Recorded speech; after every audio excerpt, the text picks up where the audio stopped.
Cornell Cooperative Extension Allegany County presents Indoor Herb Gardening, the mini-series. Episode 1. Herbs for Indoor Gardening in New York State. New York State's climate is suitable for a variety of herbs that thrive indoors.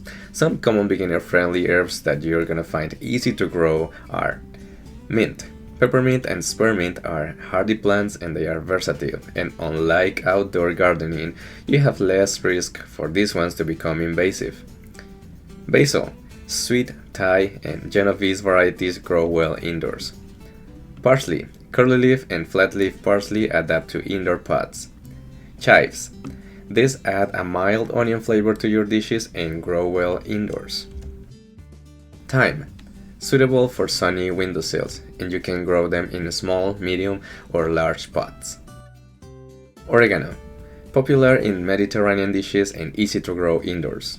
Rosemary, it thrives with sufficient sunlight and good drainage. Cilantro, fast growing but it needs cool conditions. It survives between 50 to 75 degrees Fahrenheit, but it prefers cool conditions. Bay laurel. But bay laurel? It grows a lot, so how to keep it indoors? Yes, it grows a lot, but the key is pruning. You can keep pruning your plants so it's not growing a lot, and every time that you notice that there is an excessive growth of roots in the pot, you can also keep pruning the roots. Just be careful and always use clean tools and keep your roots happy. Don't cut too much. But it's possible, so you can enjoy your bay laurel all year round indoors. Another one is lemon balm, a citrus-scented herb that grows well indoors. Also, we have dill, that is best for cooler windowsills.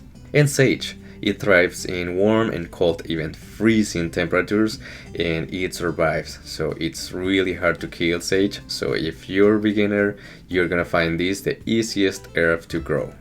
Some tips. Ideal indoor conditions include temperatures of 60 to 75 degrees Fahrenheit and a humidity of between 40 to 60% and at least 6 to 8 hours of bright indirect light daily, preferably near to a south-facing window or under growing lights. For growing lights, remember you need 6 to 8 hours. This is for natural lights. For growing lights, you need between 12 to 16 hours a day. Keep learning about herbs. Watch our next episode, How to Grow Herbs from Seeds.